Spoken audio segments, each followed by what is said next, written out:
E a situação política e econômica da Argentina virou motivo de debate em diferentes meios de comunicação internacional.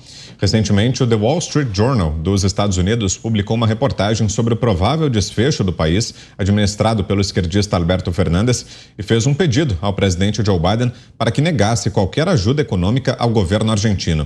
A jornalista Mary Anastasia sustentou em sua coluna semanal que a Argentina caminha para um colapso, já que temores generalizados de que uma forte desvalorização da moeda local e a inflação mais alta são realidades no país.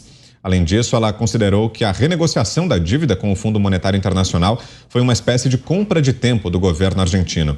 Em relação à nova ministra da Economia, Silvina Batakis, o Wall Street Journal se referiu a ela como uma aliada da vice-presidente Cristina Kirchner e chamou de facção de extrema esquerda a coalizão governista Frente de Todos. Fechou dessas críticas, Ana?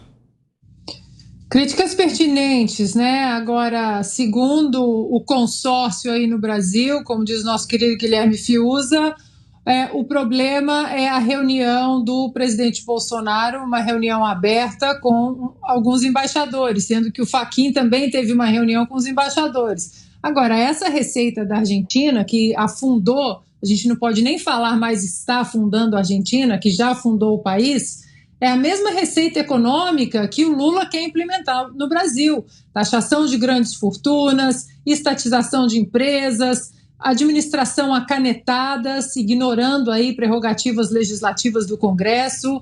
Esse aí é o nosso futuro. Algumas das páginas do que pode vir a ser o Brasil em 2023, elas estão aí diante dos nossos olhos no país vizinho. Antes do seu comentário, Augusto, mais uma informação sobre a política aqui na América Latina. A primeira reunião presencial de chefes de Estado do Mercosul desde o início da pandemia ocorreu nesta quinta-feira em Assunção, no Paraguai, num ambiente conturbado.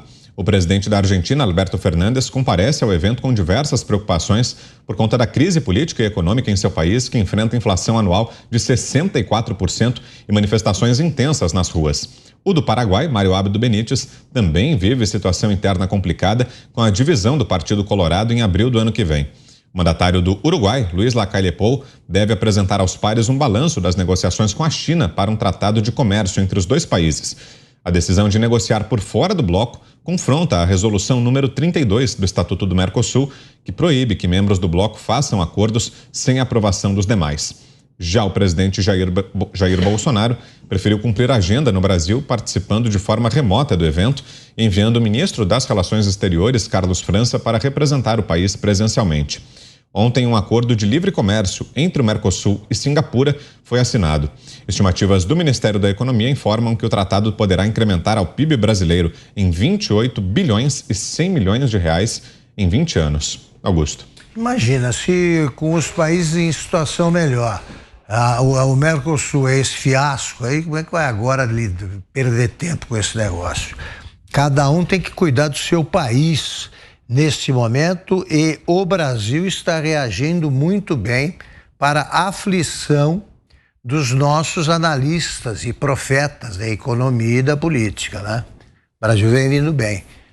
O que me chama a atenção é a velocidade crescente com que os regimes de esquerda do continente mostram o seu destino, né, falimentar. Eles são condenados. Se repete uma fórmula que não deu certo, não há porquê ela funcionar. É evidente, você repete o erro. O Alberto Fernandes demorou até um pouco mais, mas a gente já está acompanhando os protestos crescentes no Chile. O cara assumiu outro dia, não foi não? Sim. Outro dia. Mas a fórmula é velha. A fórmula é velha. Eles vêm com esse populismo, querer transformar o pobre em classe média por decreto e acabam no congelamento de preços. Então, se você percorre um caminho onde todos encalharam, você vai encalhar também. Você, Fiuza, 1 minuto. Ô, Vitor, o que me incomoda mais nessa derrocada terrível da Argentina, seguindo a da Venezuela, a Venezuela que era um país rico, né? O que me incomoda mais é que a grande sustentação desses regimes é uma mística demagógica. são canções, são discursos, são libelos, né, de um mundo imaginário de solidariedade da suposta esquerda. O que tem de concreto aí? Inépcia, não sabem fazer, não sabem administrar, porque não têm interesse por isso, inclusive. São ineptos porque não querem, porque são, no máximo, militantes, às vezes nem isso, são parasitas, e o autoritarismo, né? Então, que os brasileiros que estão caindo de novo nessa mística abram os olhos, né? Porque, de fato, aqui, se a gente cair nesse erro de novo, é o caminho argentino-venezuelano, sem nenhuma dúvida.